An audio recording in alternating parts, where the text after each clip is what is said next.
Have you ever noticed a pattern that just seems off? Something so strange you just can't shake it? Well, that's exactly what's been happening over on arXiv. The place where scientists drop all their latest research.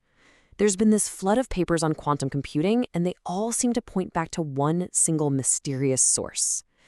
So let's dig it in and figure out what's really going on.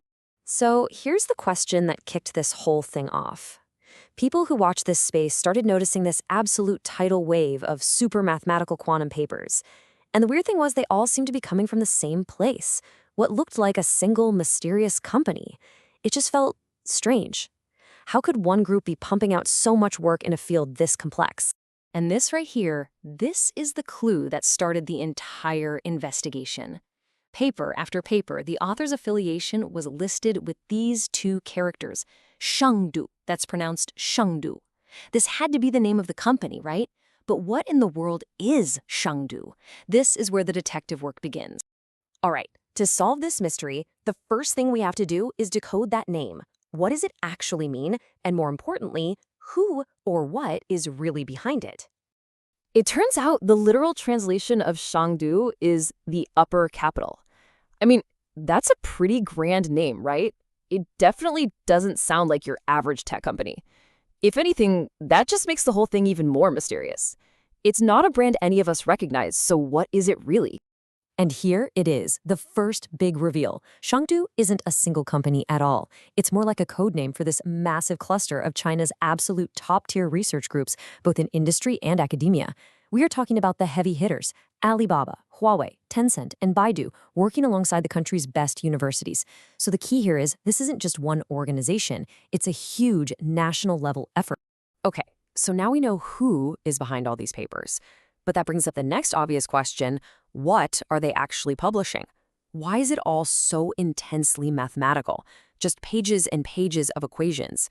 Well, to answer that, we've got to understand how quantum research is even structured in the first place. The very first thing to get your head around is that seeing all this dense math isn't a red flag. It's not some weird anomaly. In the world of quantum computing, this is completely normal.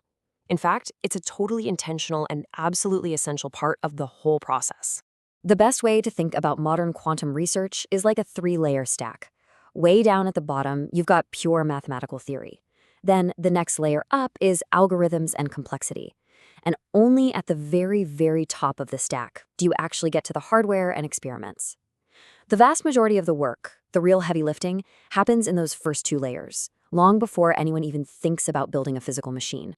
So that bottom layer, the pure mathematical theory, that's all about figuring out the absolute rules of the game. The scientists working here aren't building a quantum computer. They're trying to prove what a quantum computer could ever be capable of doing. This takes zero hardware, just brilliant minds, and it's what establishes the fundamental laws of what's possible and what's just plain impossible. And why is that hardware group at the top so tiny in comparison? It's pretty simple, actually. Building experimental quantum devices is mind-bogglingly expensive, and it takes a very, very long time. It's just so much faster and cheaper to explore the entire theoretical universe first.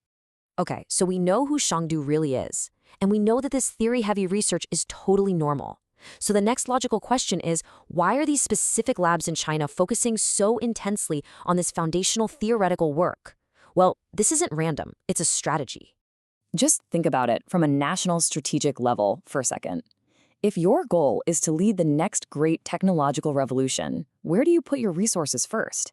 Do you jump right in and try to build super expensive, error-prone machines? Or is there a smarter way to play the long game? This focus on theory is a really clever multi-part strategy. First of all, math is just way, way cheaper than building hardware. Second, and this is huge, you can't put export controls on an equation. There are no sanctions on a mathematical proof. Third, publishing these foundational papers builds global prestige and influence.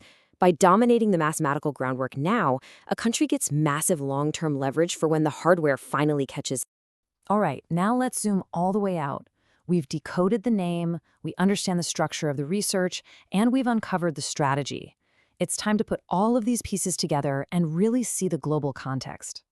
So you might be wondering, and it's a totally fair question, are these thousands of papers basically fake or useless? I mean, if most of this research never even touches a real device, does it have any actual value? Is it just noise to pump up publication numbers? The answer is a huge, resounding no, and a little bit of history shows us exactly why. Look at this parallel. Back in 1948, a guy named Claude Shannon published a paper that was pure abstract math. At the time, there was no internet, no computer chips, no smartphones, but his work on what he called information theory laid out the fundamental rules for all the digital communication that came after. That's exactly what's happening with quantum theory today. It's defining the rulebook for devices that don't even exist yet. So, your gut feeling at the start, that feeling that something was strange, that there was just so much math and so few actual devices, you were absolutely correct. You spotted a real fundamental feature of this entire field. But here's the final twist. Is this strategy, this overwhelming focus on theory, something that's unique to that Shangdu cluster in China? The answer to that question really comes down to this one number, 90%. What on earth does this 90% represent? It represents the global reality of the field.